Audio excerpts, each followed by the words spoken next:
Member Frida Player Peters, as well as Mr. Chris Henson, who is the Chief Operating Officer, as well as the Chief Finance Officer for MNPS. And I believe at some point we will be joined also by School Board Chair Christian Buggs, who, if you did not hear the news today, was named one of Nashville Business Journal's top 40 under 40, which is very well deserved. So congratulations to her. The format for this evening is that Mr. Hull and Mr. Henson are going to give a presentation for about 30 to 35 minutes. That's going to cover the nuts and bolts of MNPS budget, and then the floor will be open for questions. We do have some questions that Councilwoman Porterfield and I, and if you don't know who I am Kyonzte Toombs, Councilwoman for District 2 and Chair of the Budget and Finance Committee. Councilwoman Delisha Porterfield is Councilwoman for District 29, and she is the Vice Chair of the Budget and Finance Committee. And we have a list of questions that are based off comments and concerns and questions that we've gotten from community members throughout the course of our term. And we will, as time permits, take a few questions. We usually stop at about 7 o'clock, but we do give about 10 to 15 minutes leeway. So I will turn it over to Brian and Chris for their presentation. Thank you, Chair Toombs. Again, my name is Chris Henson. I'm the Chief Operating Officer and Chief Financial Officer for Metro Schools. Just a little background. This is my 19th year with Metro Schools. Previously was with 2 other school districts locally. Began my career at Deloitte. And I have Mr. Brian Hull with us, who is our Director of Resource Strategy. As Chair Toombs indicated, he is responsible for our student-based budgeting process. Brian, I was able to poach him from the Tennessee Department of Education. Brian received his master's in economics from Vanderbilt. He's a great addition to our team. So, Brian, if you can go ahead and put the presentation on the screen, and we will go through some slides and hopefully answer a lot of questions with the presentation.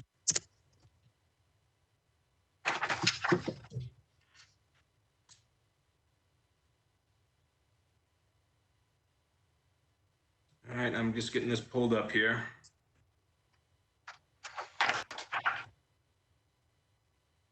All right, are you able to see the PowerPoint now? Yes, thank you. Great. We'll go ahead and advance it to the next slide, and I'll begin, and then I'll be co-presenting with Brian. So the first thing we wanted to do, based upon some questions, was to just give a brief review of the current year operating budget. The current operating budget is $933,652,100 as approved by Metro Council. This is an increase of a little over $19 million from the prior year, which represents a 2.1% increase over the prior year. Some of the increases that we had and have in this current fiscal year's budget, the first is the continuation of the fiscal year 2020 mid-year 3% cost of living adjustment for employees. If you remember, that was in January of 2020, and it was funded by our fund balance. And so for us to be able to continue to give that 3% cost of living adjustment, a full year worth is $15.2 million that we needed to account for to be able to continue that. Secondly, as we do every year, we have an increase in our charter school transfer based upon increase in charter enrollment. Many of our charter schools continue to add additional grades each year as part of their growth plan and as approved in their charter application and contract. We were able to provide a step increase for all of our employees that qualified for one. We're very appreciative of the Metro Council for appropriating this additional funding for us during the budget process at a cost of $8.2 million. We also were able to provide the minimum wage increase to $15 per hour, as Metro government was able to do in the prior year. The cost to our operating budget is approximately $3 million.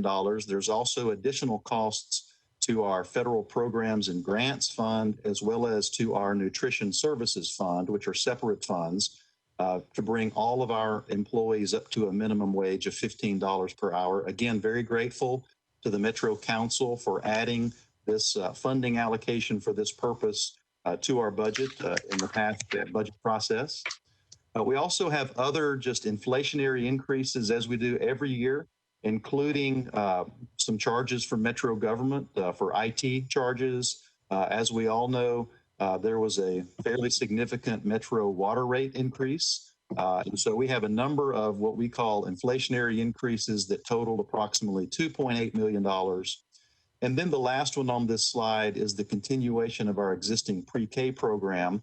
We were the recipients of a $32 million 4-year federal pre-K expansion grant, which sunsetted in December of 2020. And so we were able to increase our operating budget by this $1.6 million to be able to continue that program. That program provides 22 additional pre-K classrooms that we did not have prior to receiving this grant. And so this is a way for us to be able to continue offering those 22 pre-K classrooms by increasing our operating budget by this $1.6 million. Next slide. But we also had some budget reductions. We had to have some budget reductions to balance our budget. A significant decrease to our MDHA property tax increment, which we were glad to see. We also combed through every account and line item in our budget to make reductions to district provided services at approximately $5.2 million.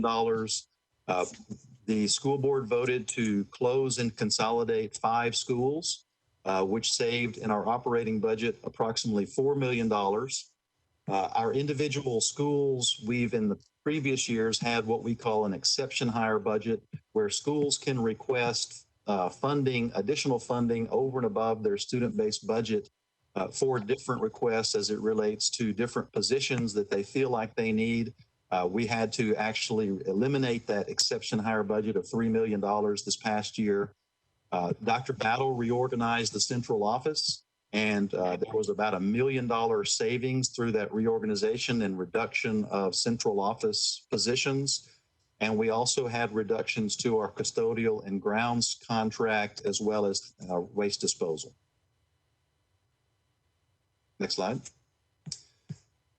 We put this on here knowing that this is a little outdated at this point. I did want to point out that it was our intent and Dr. Battle's intent to present an aspirational budget to the school board as recommended by the Chamber of Commerce Education Report Card Committee. We were on the way to do that.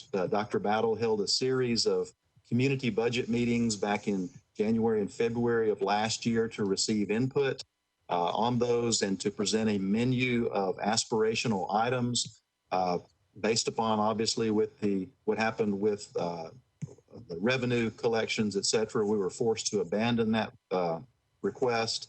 Obviously, a significant tax increase was needed to avoid even further budget reductions.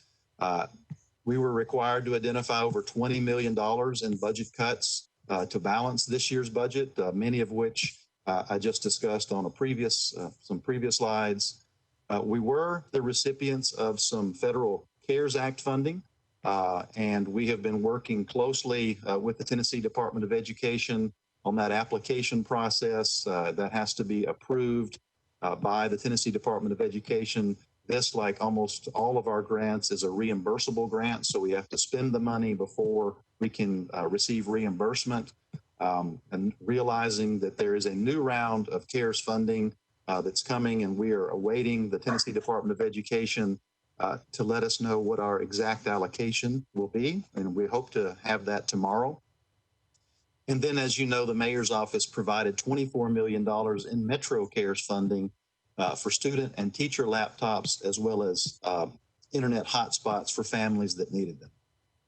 Next slide. One question that we often receive is how much of our funding comes from different revenue sources. On the left side, you can see the pie chart. There are over 140 school districts in Tennessee, and on average, the state of Tennessee provides approximately 49% of funding to school districts in Tennessee. Local funding makes up 39%, while federal funding makes up 12%. For Davidson County on the right, you can see it's quite different. The local funding is 63%, the state funding is only 26%, and federal funding is at 11%. The main reason for this big difference is in the state's funding formula called the BEP, or the Basic Education Program. There is something within that funding formula that's called the Fiscal Capacity Index. Fiscal capacity is a very complex calculation of a county's ability to fund education through its own local sources. And so that is the equalization factor that's in the state's funding formula. Davidson County has the highest fiscal capacity of any county in Tennessee based upon their calculations, which are heavily weighted on assessed property values as well as retail sales tax base, since the vast majority of local funding comes from either property tax revenue or local option sales tax revenue. Next slide. So I'm going to hand it off here to Brian to go over some other slides. I know we've had some questions as it relates to per pupil funding. And so Brian's done a great job of doing some research, and I'll let him talk through this particular slide and this graph. I know he'll also point out that this per pupil funding does include all federal and food service funds. And so this number may look a little higher than what you might expect for Nashville. So Brian, I'll turn it over to you. Great, thanks, Chris.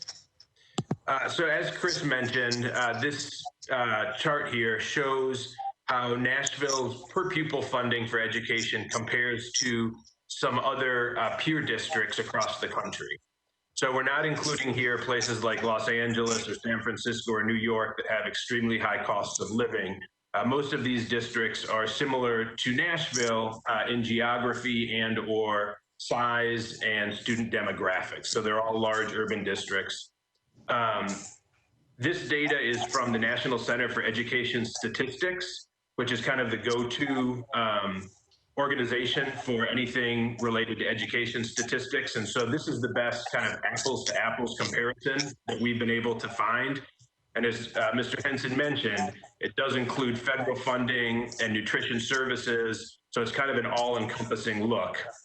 And as you can see, unfortunately, Nashville does not fare very well in compared to some of our other districts. So at a little over $12,000 per student per year, and that puts us just above Birmingham and below places like St. Louis and Denver, Indianapolis, Milwaukee, etc.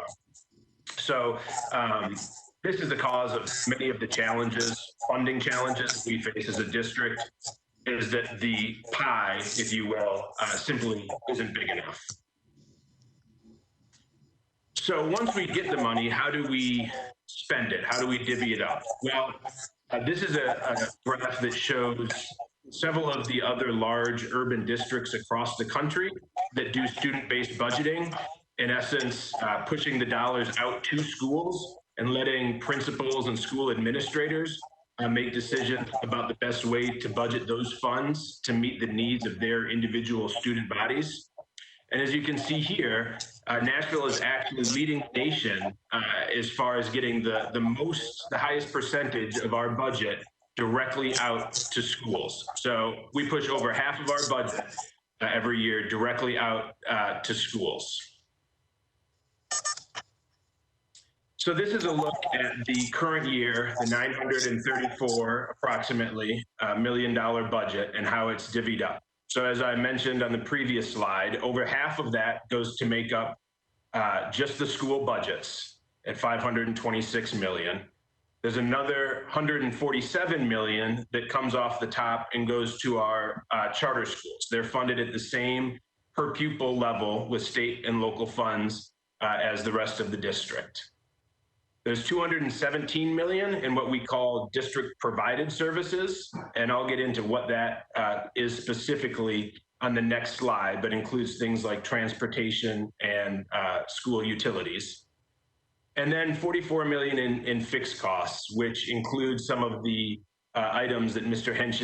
Henson had mentioned a few slides back, along with our insurance for our retirees. So the $217 million that doesn't go directly to schools, we get a lot of questions about. It's a lot of money, and so we want to make sure that we are clear about how that money is being allocated and utilized to benefit our students. So of the $217.1 million, over $38 million goes to transportation, making sure that our students arrive safely at school every day and are returned home in the afternoons. The next largest portion is utilities, followed by our information technology to make sure that all of our schools have the bandwidth and the technology needs. The next biggest piece at $21.8 million is custodial, followed by building maintenance, and then school supports such as textbooks, some of our visual and performing arts programs. And so it's not until you get into about the middle of the screen here, the $14.3 million that is allocated for our instructional leadership, that you're talking about anything that would potentially be considered central office. That's followed by school security and inventory and school nurses, student and social services, substitute teachers, and it's way over to the right that you're talking about departments like human resources and finance. So as you can see, those central office departments, there's often a misconception about how much is held centrally in our budget. And as you can see here, it's a very small amount compared to the $217 million, let alone the $934 million district-wide budget.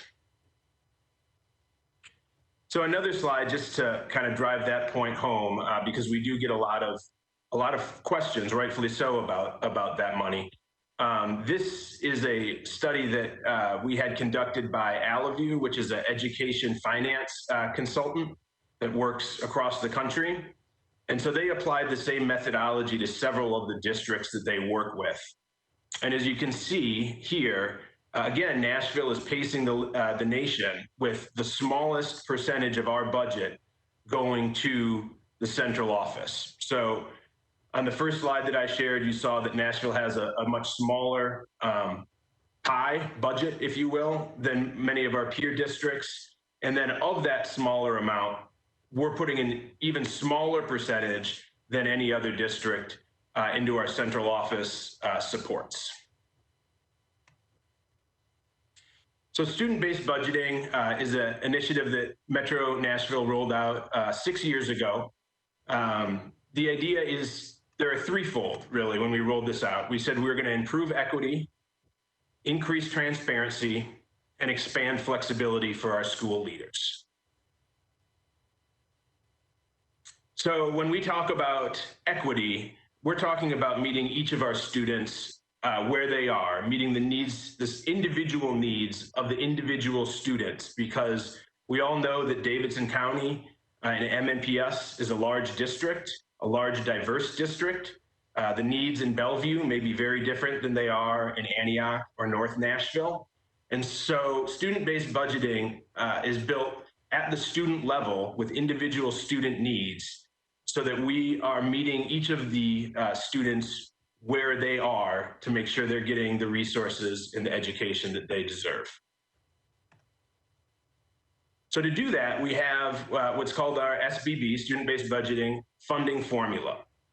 The largest portion, the top row there, the base weight, is allocated to all students in the district at the same amount, this $4,940. And as you can see in the right-hand column, that makes up by far the largest portion of the student-based budgeting.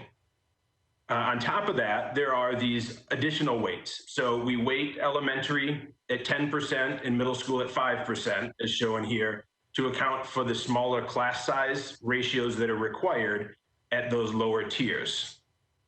Prior academic performance, we know from research that the greatest indicator of future academic performance is prior academic performance. So our students who are not reading at grade level or on grade level in math receive additional funds to address those needs.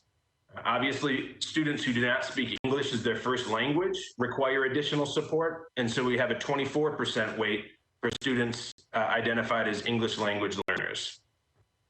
Poverty, we added an additional 5% to help address some of the challenges that many of our families who are living in poverty experience. Special education, this is the second largest portion after the base weight of the student-based budgeting, and makes up about $47.1 million of the total. And then finally, we have some supplemental funding that goes to some of our smaller schools to make sure that they also, even the smallest schools, can afford to purchase a robust staff and offer the educational opportunities to all of our students, regardless of which school they attend. So how does the student-based budgeting work? Like I said, it is built from the student level up. So each year around this time, I receive a file with an Excel file with 85,000 lines on it, one for each of our students with their demographics.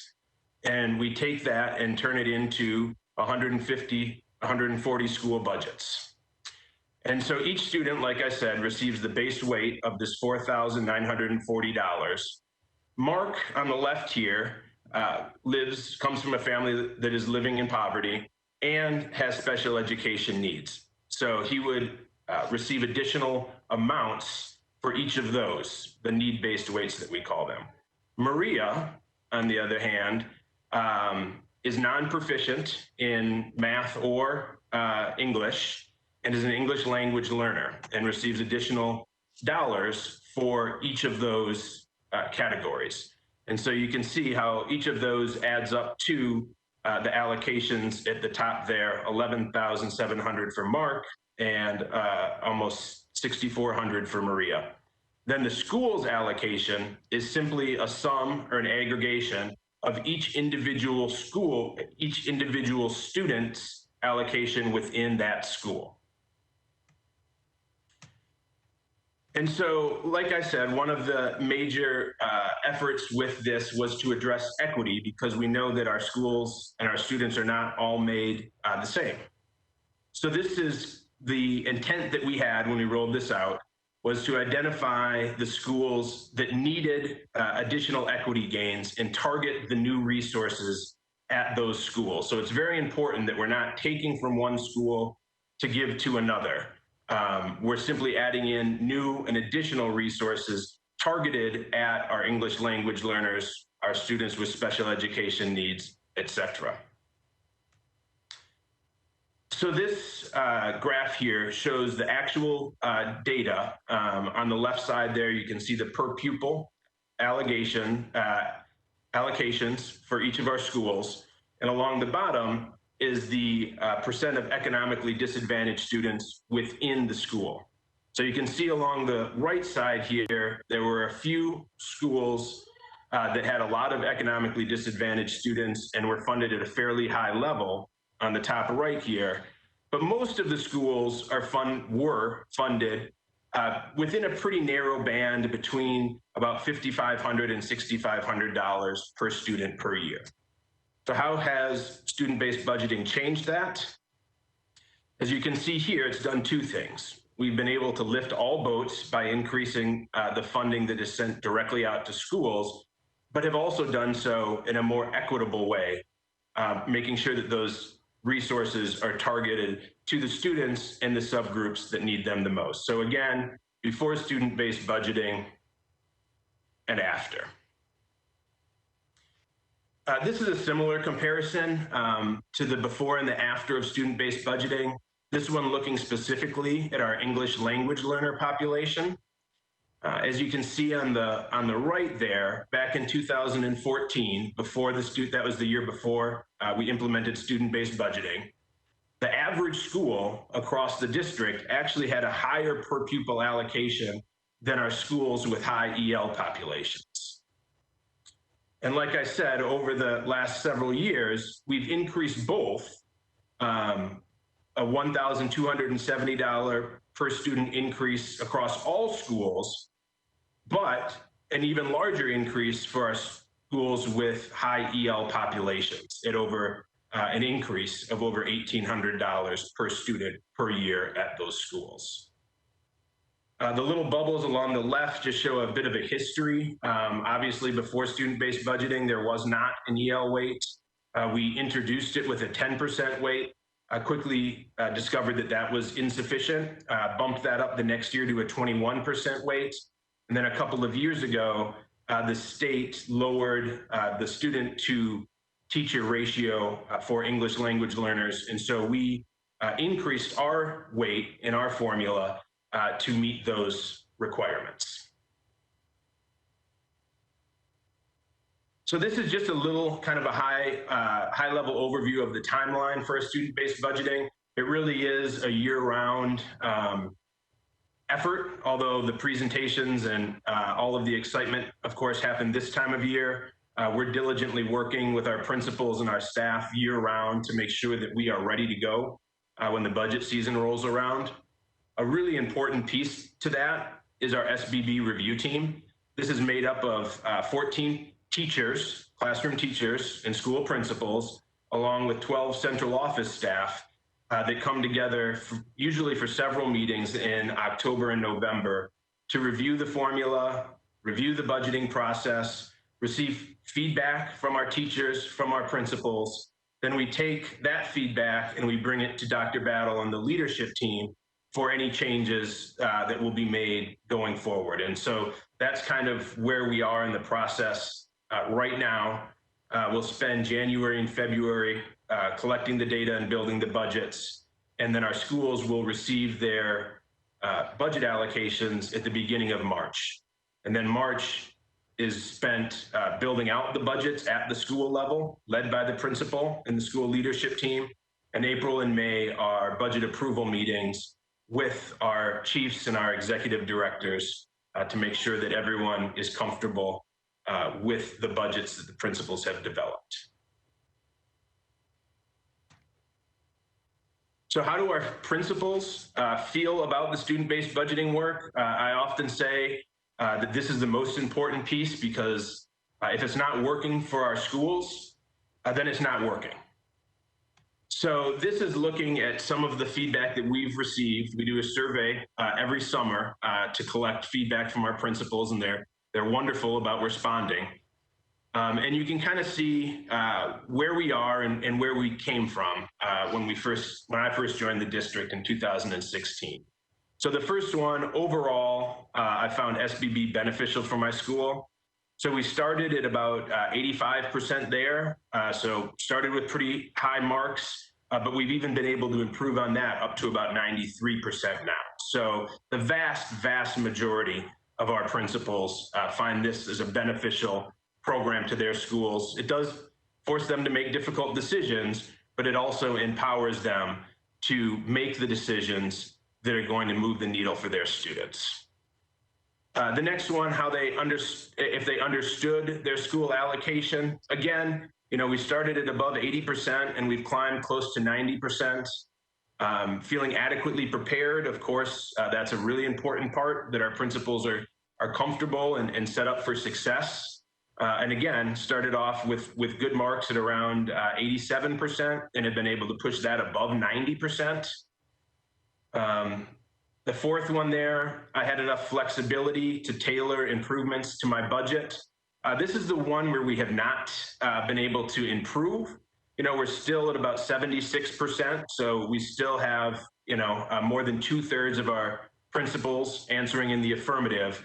The reason we haven't been able to improve this more is simply a lack of resources. Obviously, provide more money and more flexibility requires more resources for the district, and that's just simply not where we have been the past several years. And then, as you can see, the last two, engaging parents and community members, significant increases there. It's really important that our principals are transparent, that they're communicating with their staffs, their communities, and the parents, because it's an effort that takes everyone to move the needle for the students. And so significant increases in those final two areas. And that's the last slide that I have. So I will pass it back to Mr. Henson, and we can open up for questions. Yes, thank you, Brian. And Chair Toombs, we will turn it back over to you unless Ms. Player Peters wants to go ahead and interject something now. I just want to thank you for this opportunity, and we're just ready to answer questions. I just really thank Mr. Henson and Mr. Hall for really putting this presentation together. This is a presentation that school board members, especially new school board members, go through. So you're getting exact information that we receive from the administration. And so we can just level set the information. And so we want to give you kind of a good overall view because it's a very complicated process. And I also just want to put into context how big our school district is before we go answer questions real quick. Our school district has 85,000 students and over about 10,000 employees. We are the size of Jackson, Tennessee, and Madison County put together. That's the size of a system that we're managing within Davidson County, Nashville.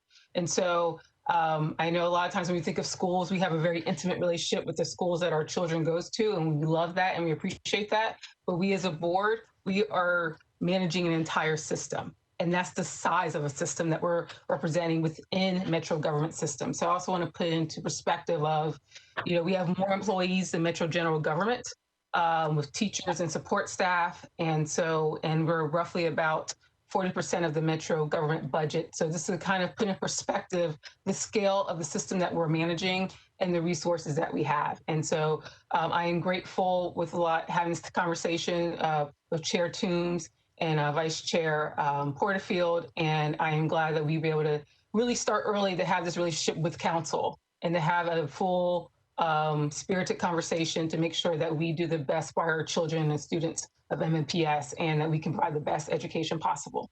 So I'm ready for questions with Mr. Henson and Mr. Hall. Thank you all so much for that wonderful presentation. We do have a few council members that have some questions, so we'll start with our Education Committee Chair, Councilmember Druffel. You're recognized. Thanks, Chair. With COVID, I anticipate that we are probably have fallen behind a little bit, not on purpose, but just because of some of the changes. Is there any estimated cost that will need to come in with this next year's budget? I know it's still early in the process, but have you started looking at that at all? Thank you. Yeah, I'll attempt to answer that one, Councilman, and thank you for the question. Again, this is Chris Henson. As you said, it is early in the process, and we have experienced some increased costs, particularly as it relates to some PPE costs, et cetera. We are hopeful with this next round of federal CARES funding that we will be able to deal with those costs much easier than we were anticipating. And so we do have some anticipated additional costs, but we're hopeful again that we can use this federal funding for that purpose. It's just a quick follow-up question, if it's okay, Chair. You had an aspirational budget last year. Do you plan on doing something similar this year? That would be a question for Dr. Battle and for the board. We have not moved that far into the process yet. It could, but I don't want to speak for her. Of course, we didn't actually get to an aspirational budget. We were in the process of looking at an aspirational sort of menu of items that we would like to include in our budget and how much those items would cost. But we never got to the point where we were able to put together that aspirational budget just due to the pandemic and then the downturn in the economy. But we will get you an answer on that as we go through our budget process. Thank you very much. Thank you, Councilman Druffel. Councilmember Hauser, you're recognized. Thank you. I have a couple of questions and a comment. The presentation was excellent.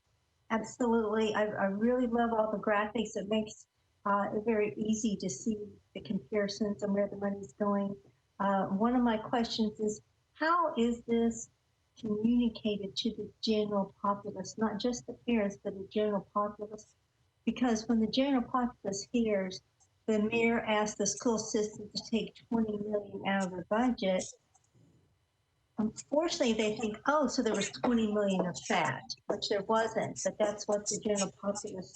So how do we communicate in a way that is heard the realities of the school budget? Because obviously we're spending our money very wisely. Very little is just going to, home office sort of thing.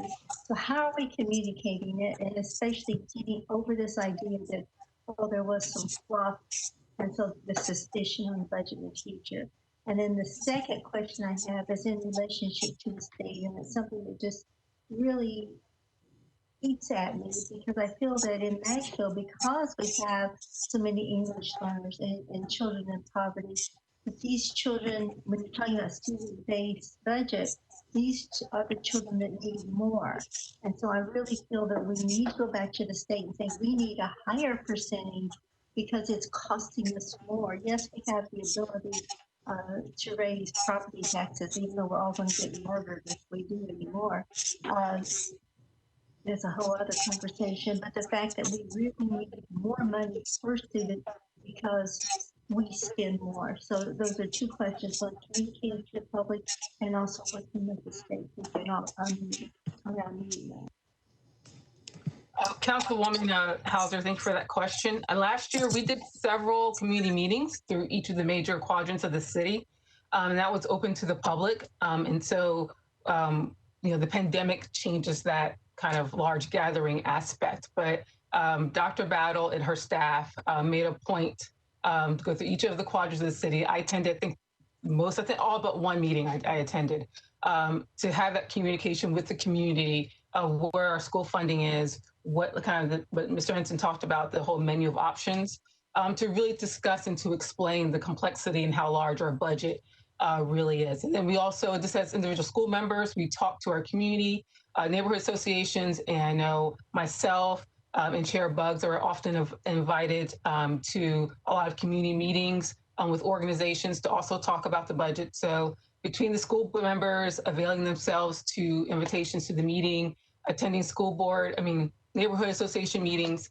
and then also Dr. Battle having community meetings on the budgets, what we've done last year. And we hope to have something like that, but it's the pandemic, and right now we're in the middle of a current spike that will kind of vary what that will look like. But hopefully we will be able to do something kind of virtually in the world. And then also, we also encourage people to go to watch our school board meetings online. Next Tuesday, we'll have our meeting, this upcoming Tuesday, I think the 12th, we'll have a school board meeting. We have a capital budget meeting that people can watch online. And so we can start talking through the process also.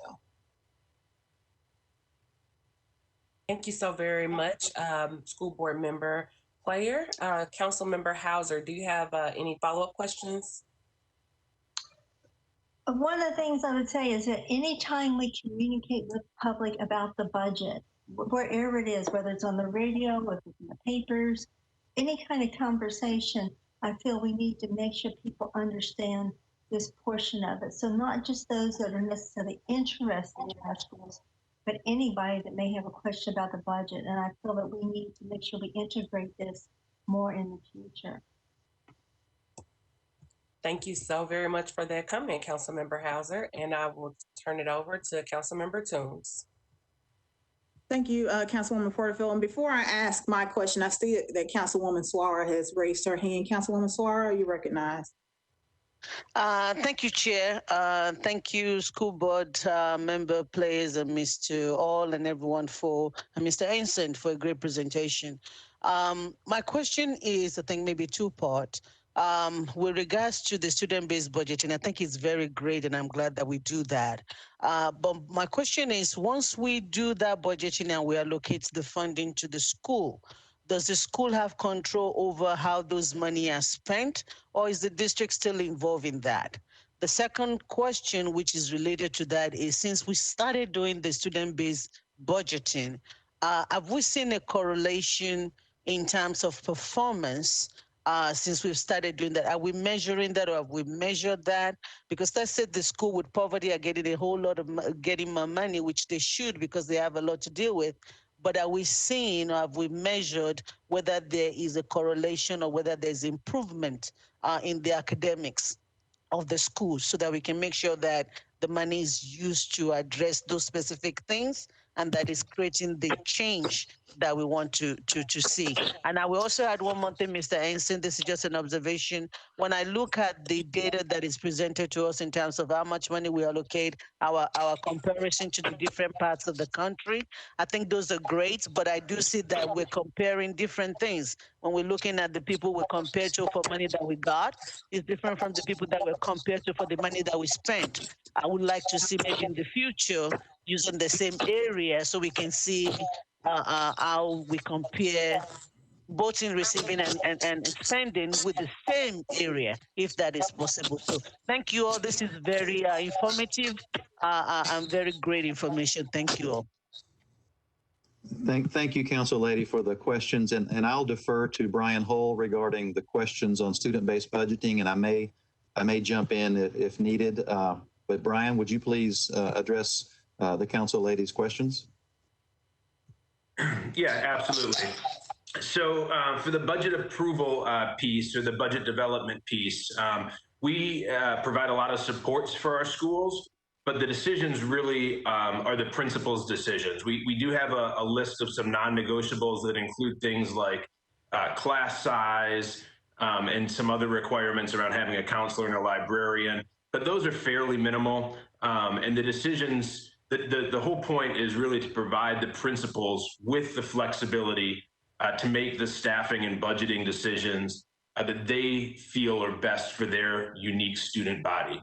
Now, once they've done that and they work with their executive directors of school support in developing the budget, they bring it in and, well, used to do it in person, and now we'll be most likely doing it virtually this year, but they present to their chief, the Department of English Language Learners, Special Education, and there are a number of others who, along with providing support, review the final product to make sure that it's meeting the needs of all of the students. So the principals have the ability to make the decisions. They're the ones building the budgets, but we also provide a lot of supports and want to ensure that it's a good budget and that it's going to meet the needs of the school and the students. For the other Brian, piece, yeah, go ahead. If you would just touch on the school improvement planning process and tying that process into the school budget process. Yeah, absolutely. So each school in the state of Tennessee has to write a school improvement plan every year. It's not actually due to the state until school begins in the fall, but we have our principals working on that plan for next fall right now, or they'll be receiving it next week and beginning to work on it, because we want them doing that planning piece before they start doing their budgets. And as I've told many principals, if you do a good job with the planning document, the budget piece should be pretty easy, because then you're just filling in the pieces to meet the plan that you've already developed. So that is a very important piece to the work, is the time that they spend with their executive directors and the various departments building out the plan that they feel is going to make a difference for their kids. Does that answer the question? There may have been a second part to that question, and I may need to be reminded of what that is from Council Lady Suara. Thank you. I think with whether since we started using student-based budgeting, have we seen a correlation in the performance?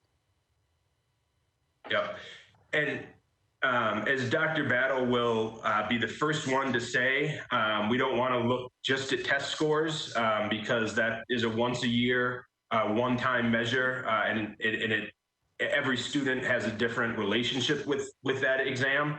That being said, over the 5 or 6 years that we've had student-based budgeting now, there have been a number of changes in the state test.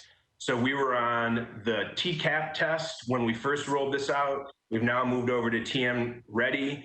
There have been 2 years, last year, and I believe 3 years ago, that either no test was given or it was only given to a select grade levels. And so it's been really difficult for us to see at a high level that comparison across time with all the changes that the state has made. Looking at a more granular level, looking at how this impacts our schools, how the principals feel about it, and other, cultural and survey feedback that we get. We are confident that this is something that's working for our schools and is benefiting our students, especially our students most in need. But there is not one individual data point that we have across this 6-year time period that we can, even compare, really. Thank you. So kind of to piggyback a little bit on Councilwoman Suarez's questions, when you pull up the comparison chart on student spending per pupil, Nashville or MNPS doesn't look very good in that we have one of the lowest amounts that we spend per pupil. But I wonder, because education is about 46% of Metro's budget, if those other cities are spending the same amount of their budget on education, are these cities with a comparable size budget as Metro? And I think that most importantly, these cities that are spending more money per pupil, are they having better outcomes than Metro?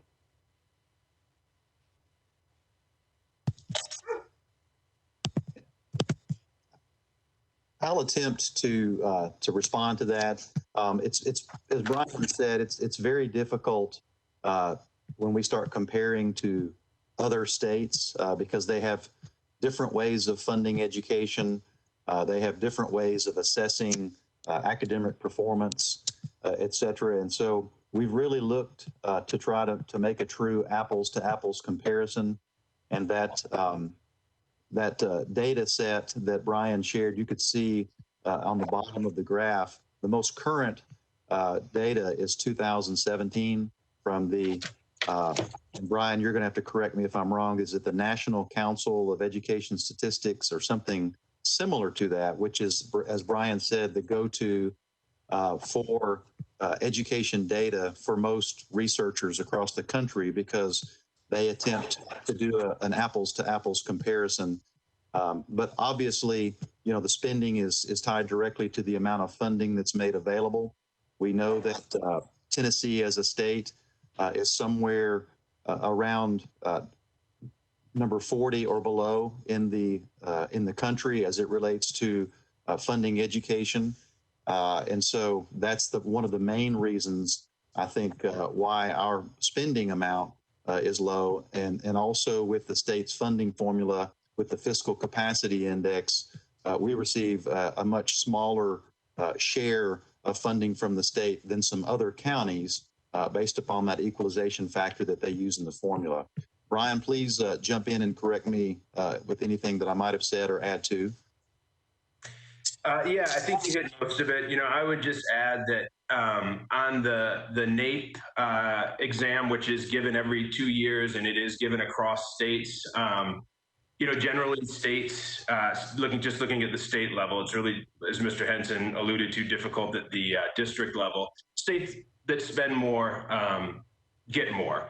Now, of course, money isn't everything and probably not even the most important thing. So there are many other factors that account for variations, but it does make a difference. And I think, as Chris kind of alluded to, we as a state have a smaller tax base than most states.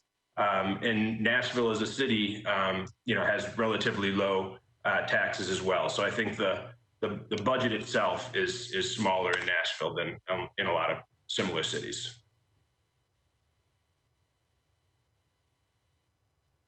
Thank you all so much for those answers. Another question that came up when we were having this conversation, let's turn to the buildings and the conditions of some of our buildings.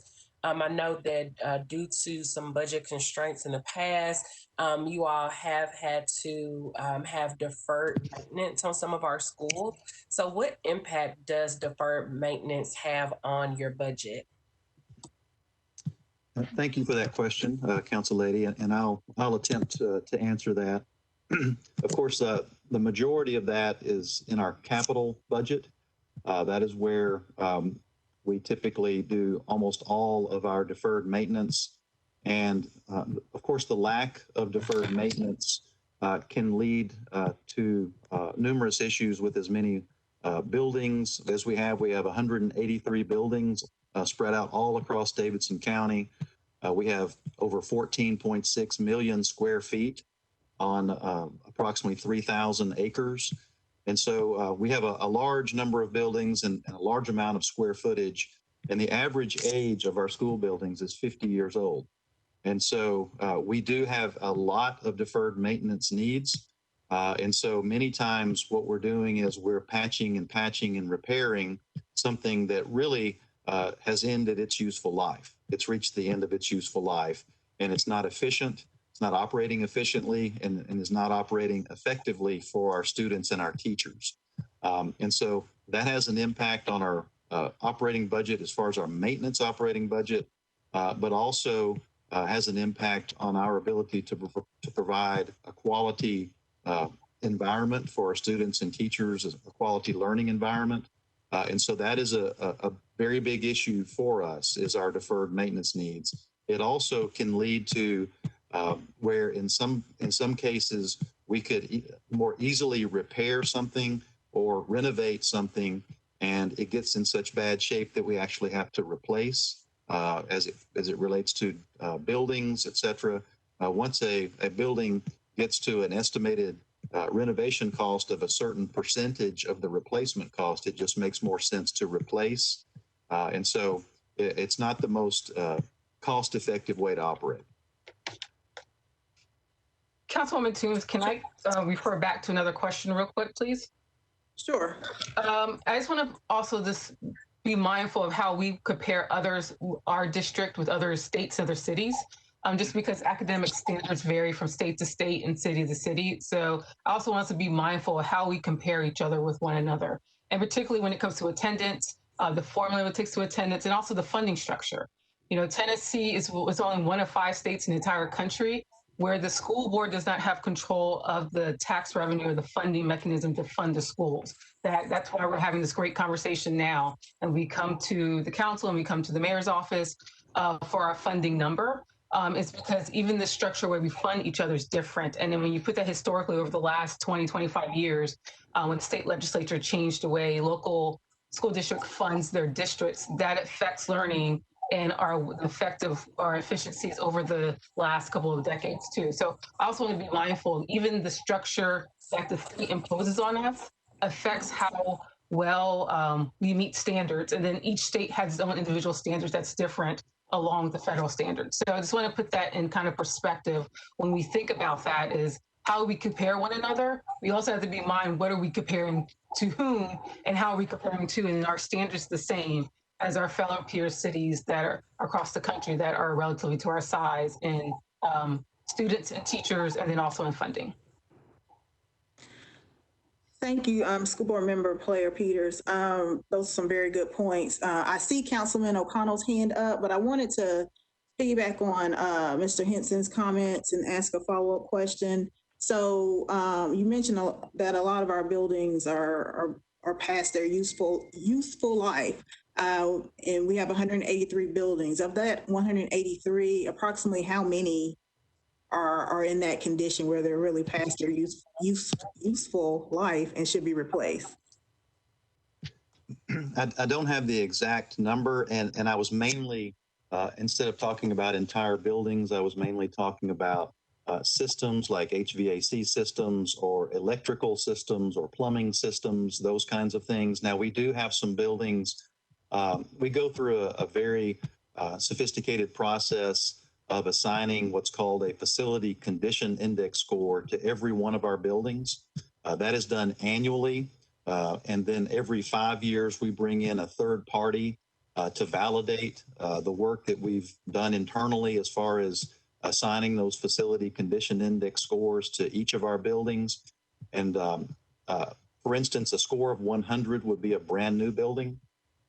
Anytime we have a building that's below a score of 70, then it is in strong need of either renovation or replacement, just depending upon the building itself. And we have some of those. not a whole lot. We've been able to renovate some buildings. We've been able to utilize as many funding sources as we possibly can to improve our buildings. So didn't want to leave the impression that we had a large number of buildings that were beyond their useful life. I was mainly talking about systems like boilers that are beyond their useful life, or cooling towers, or those kinds of things within the buildings. And also, I just want to let the public and the council member know, on December 5th, we had a joint meeting with the Education Committee where we solely focused on the capital budget. So if you want to kind of get really into the weeds and the details, you can go back to the Metro Nashville channel and look back and listen to that. That'll give you more of a comprehensive kind of one-on-one how our capital budget works. David Prophet helped facilitate that conversation, who's in charge of our facilities. And then also we have a committee meeting coming up on Tuesday that will continue the conversation about capital improvement also. Thank you. Councilman O'Connell, you're recognized.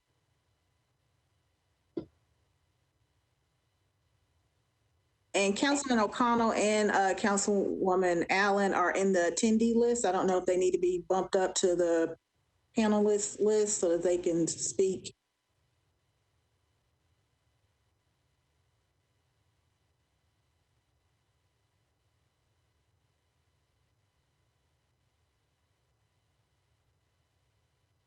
Toombs, while they are getting moved over, I'll go ahead and go on with the question if that's okay, and then hopefully they'll be moved over. Can I get those names one more time, please? Councilman Freddie O'Connell and Councilmember Berkeley Allen.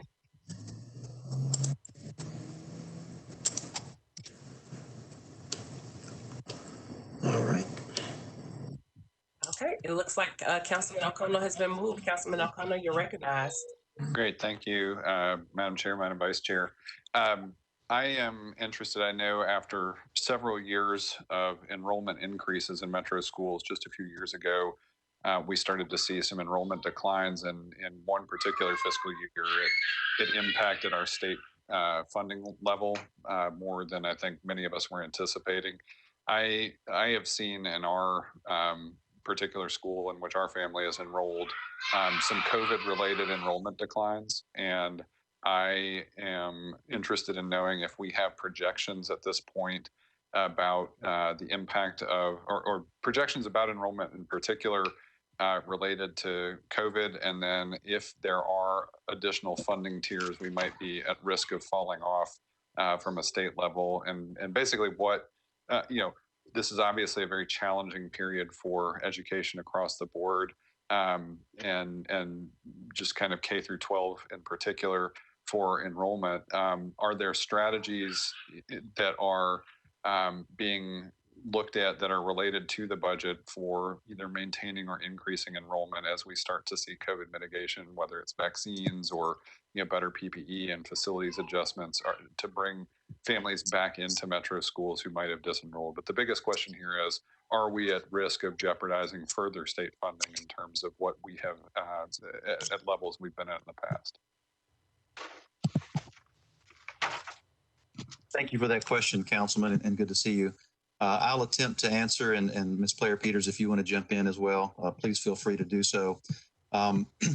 Yes, as you indicated, we are and have seen an enrollment decrease this year. State, just as a point of reference, state BEP funding is based on prior year enrollment. And so our state funding this year will not be affected by any enrollment decreases that we are seeing this year, since it's based on prior year enrollment.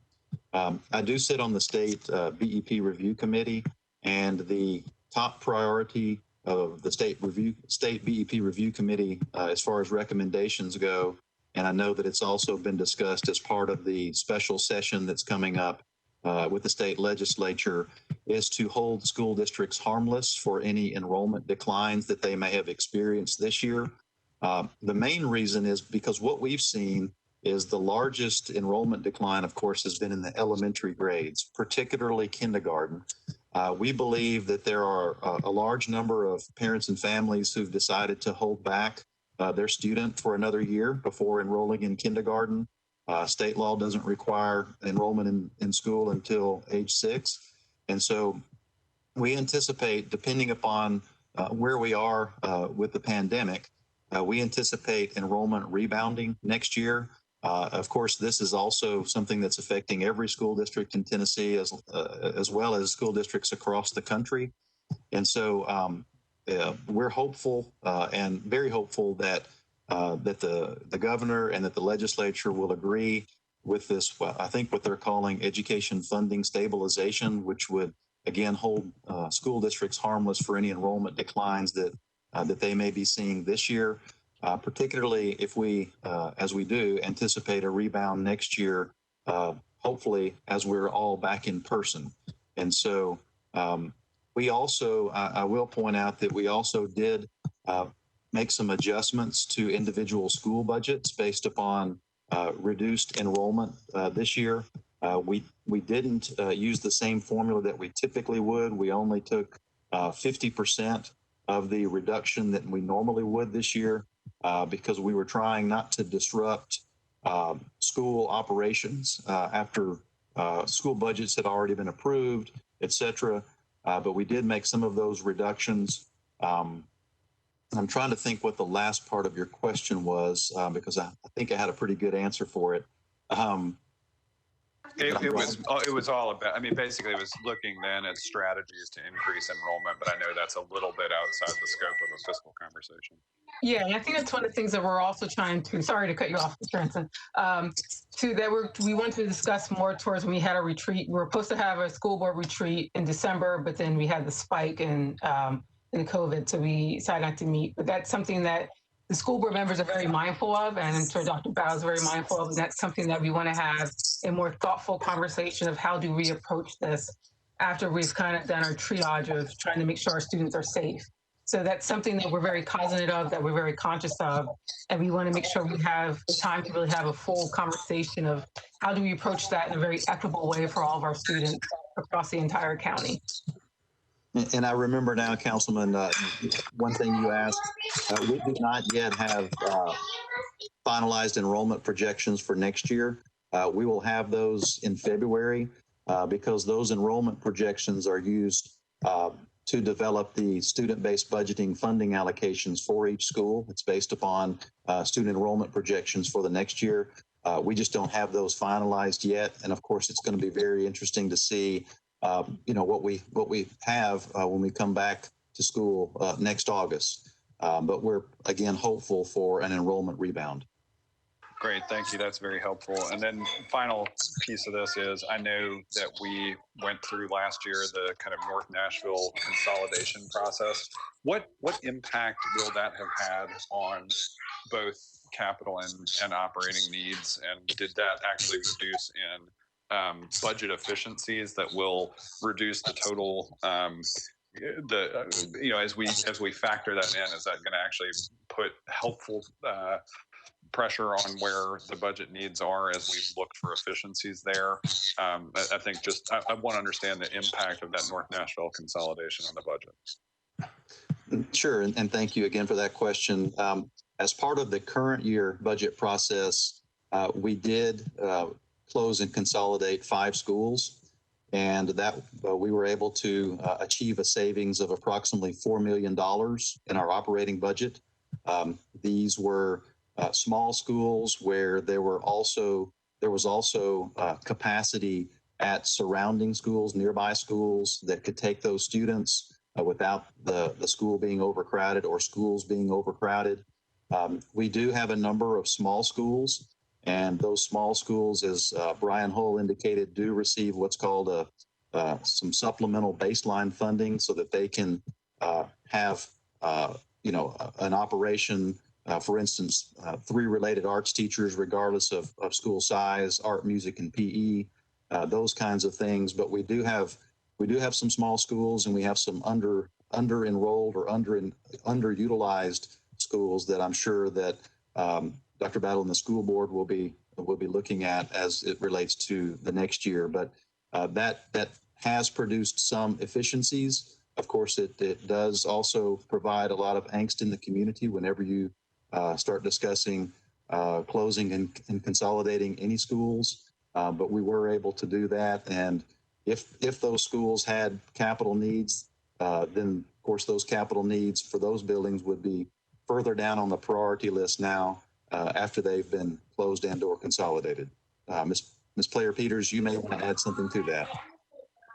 It's something at school we're very thoughtful and we're very sensitive to. And just as Mr. Henson said, is that we want to make sure that we're utilizing, the full capacity of students and the buildings, and making sure that, we can try to deal with students that have some overcrowding, with some rezoning. We did that with Smith Springs and Thomas Edison last year. So it's one of those things that it's something we're very sensitive to, and that we take those decisions very seriously and with a lot of thought and care before we make those considerations and make sure that other options are exhausted. Appreciate that. I guess the follow-up I would have there is, do we have facilities plans for those? For instance, the Buena Vista School building, is tucked right there into the neighborhood. And I know I continue to get community questions about that piece too, as we carry those as real estate assets and plant opportunities.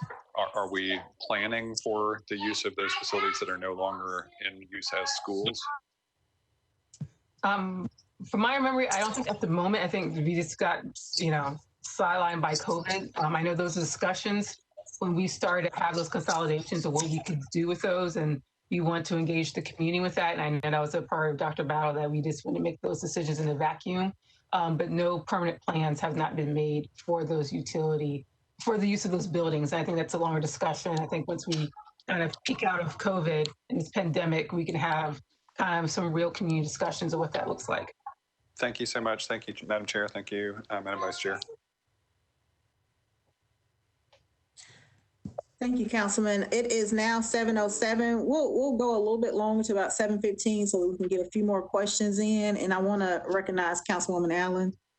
Thank you, Madam Chair. I want to go back to Mr. Henson's remarks about the facility scores that are given to different buildings and how that figures into the capital spending budget. If Mr. Henson could talk a little bit about how we get from that scoring system to the mayor's capital spending plan, and then what ultimately gets approved by the council, because my understanding is that that's not fully in the hands of the school board, although they have the ranking just in terms of how much money is allocated and where it goes. How do you balance I guess the politics of that with the numerical scores? Sure, and I'll attempt to answer, and again, board member Player-Peters can jump in. Just as far as the process goes, we take those facility condition index scores, and of course, the lower the score, the higher the priority for either renovation or replacement for that particular school. We also have on the other side building utilization, and so we have some schools, particularly in south and southeast part of the county, that continue to grow, where we need to either add additional classrooms because we have portable classrooms, or in some cases, of course, build a new school to alleviate the growth that's occurring in those parts of town. And so the lower the facility condition index score, the higher the priority, and then the higher the building utilization. For instance, anything over 100% would be considered overcrowded, then that would also be higher on the priority list. And so we are in the process now, as Ms. Player-Peters mentioned, our board has a capital needs committee chaired by Abigail Tyler this year that has already met once and will meet again on Tuesday afternoon to consider and ultimately approve the capital improvement budget request, the CIB request that would then go to Metro Planning. And after it goes to Metro Planning, then Metro Planning aggregates, I believe, all of the CIB requests for all of Metro government. And then at some point in time, and there's no established timeline that's required, the mayor will recommend a capital spending plan, which then hopefully will include items that the board, the school board has approved on the capital improvement budget request. And so, as you well know, until it's included in the capital spending plan, it's only a request. And there have been some years where we've not received any capital funding. And of course, that makes it very, very difficult, particularly as it relates to deferred maintenance, but also as it relates to the fact that we use our capital funding, for instance, to purchase new school buses. State law requires that school buses be retired after 15 years of service. And so we're required to replace a certain number of school buses each year. We also use our capital budget for all of our technology needs. We are not able to participate in the Metro 4% fund. The Metro Charter sets up the 4% fund, and it's for Metro general government. And so anything regarding technology or roof replacement or HVAC replacement, plumbing, electrical, et cetera, that all comes through our capital budget. And so we don't have access to any other funds other than any, for instance, maintenance operating dollars just for general maintenance and repairs. Does that answer your question? Hopefully. Yes, that's very helpful. I appreciate that explanation. Yeah, and Councilwoman Allen, I think that's one of the conversations about having an aspirational budget that's not also operational, but it's also capital needs. And that's one of the things that I understand we don't use capital needs, like just Mr. Henson mentioned, just for buildings. You know, we have to use it for technology. We have to use it for transportation and things like that to make sure our children are safe on a day-to-day basis. So it's one of the things to do, also going back to educating council members and the mayor's office with the new administration of this is where capital funds are going to, that we do not have the luxury of just using it just for building maintenance. We have to use it for other things, or it puts a heavier strain on the operating budget. And we try to put as many dollars as we can directly into the classroom as one bus is not assigned to one particular school. And so that's why we did the capital spending part. And then real quick, I just remembered to Councilman O'Connell's in the MNPS Reimagine plan, there's some initial suggestions about the schools with the future use of the schools that we were consolidating. That was the initial plans that came up from the community conversation. So we'll try to get that program information to you from MNPS Reimagined. Thank you all so much. So we'll try to go really quickly. It's 7:13, but there are a few questions in the chat. And just a reminder, we're so thankful that we had so many attendees tuning in this time. Just a reminder, if you can, please send those questions in by 5 p.m. the day before so that we can try to make sure that we cover as many of them as possible. So if you did ask a question in the chat, we're going to do our best to try to get to those questions, but we did still have some questions that were previously emailed to us. So we just want to try to be fair and get through as many as possible. So with that, if our school board members and our MNPS representatives, if you all can try to answer as quickly and as concisely as possible, it would definitely be appreciated. One question that came up was, how does the budget impact Metro's ability to stay competitive with surrounding districts to recruit and retain quality educators? And how much would it cost to pay teachers a competitive salary? So if I remember correctly, I know there was a compensation study that was done. So if you all can just briefly speak to that, I'd appreciate it. So last year, the mayor's office did do a compensation study, and the cost of that was roughly about $33 million per year, in addition to any other expenses outside of the operating fund, to make us competitive. You know, we do have a competitive for first year teachers. The difficulties when it comes with teachers who've been there for 5, 10, 15, 20 years, and making sure they're competitive with the districts around us. And so the mayor's office has done the work to do that. But then as soon as the conversation came out, COVID hit. So that was a different conversation that we had. But the numbers are there, the information's there. So the matter is just a matter of, as we stabilize the Metro budget and the economy, how do we go back into addressing that? But the work has been done. And the thing will be additional $33 million on top of whatever we would decide to do as a district continuously. And that's one thing we have to be mindful of when we talk about any raises and compensation. That's an additional money that goes on forever. So when we talk about redoing the compensation, it's not a one-time expenditure. That's $33 million that has to multiply until the end of time. And so we have to be mindful of what our goals are as a city, as a community, of how we prioritize and how we want to fund teachers' compensation. Hopefully that we see during this pandemic how much teachers do and the work and the load that they take, and that we want the best, that we have to recruit the best. And as in any corporation, organization, quality talent requires quality dollars to follow with it. Thank you so very much, School Board Member Peters. There was a question in the chat from Jamie Oakley. I know there was a lawsuit regarding the state's funding for BEP. Where is that? And And if not active, are there current actions to help mitigate the discrepancy based on our fiscal capacity index? I'll jump in quickly on that. Of course, typically I would say I'll defer to Metro Legal on that. But we are still active with that litigation. I've already been deposed once and will be deposed again sometime next month, from what I understand. And so that process is continuing. Don't know as far as when that actually might go to court, but that process is still ongoing. And so we are still in the middle of litigation over the inadequacy of state funding. Thank you so very much. There was another question. Is there a place online where people can find the information comparing the Nashville per pupil spending to other cities? And then there was also a question of if this PowerPoint would be available online.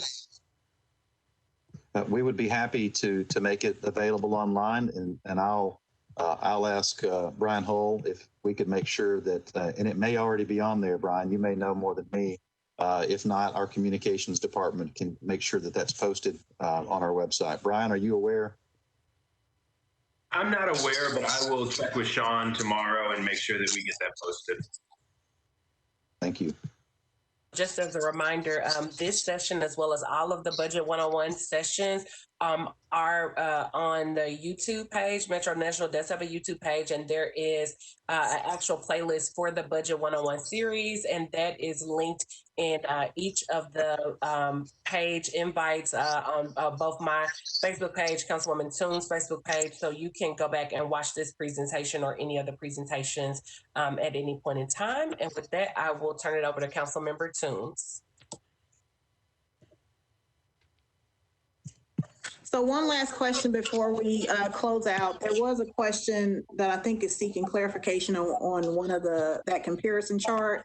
It says the stats on per pupil spending comparing Nashville to peer cities appear to be from fiscal year 17. Correct me if I'm wrong, but I believe enrollment in MNPS has declined since then. If that's true, is per pupil spending now higher, or has overall funding declined? I'll touch on that, try to answer that clarification. That information does come from the National Center for Education Statistics. I think I gave the wrong answer earlier. NCES. The most current, as indicated on the slide, is 2017 data. I believe Council Member O'Connell mentioned the fact that for a number of years, we were increasing in enrollment. Some years, 1,500 to 1,800 additional students. We have had, there was 1 year, a few years ago, where we had some decline in enrollment. And since then, it's been basically flat. There may be a slight decline, but an overall percentage decline, it would be very small considering the total number of students we have. Of course, don't know as far as exactly what is happening with the peer cities as it relates to their enrollment and their funding, which obviously goes into the calculation of per pupil. But if we did have, and we have had a slight decline in enrollment, then that number is going to change, but there's also going to be changes to all of the other numbers as well as we move forward into future years. Thank you, Mr. Henson, to School Board Member Player Peters, who's also the Budget Chair for the school board, as well as Mr. Brian Hull. Thank you so much for taking out the time to speak with the council and the public and to educate us on MNPS budget matters. Thank you, everyone who tuned in Just a reminder, we have another session, session 5, which is next Thursday at 6 p.m. We'll be talking to Interim Director Shanna Whitelaw of Public Works, as well as Ms. Monique Odom, who is Director of Parks. So we'll see you next week. Thank you. Have a good night. Thank you. Thank you.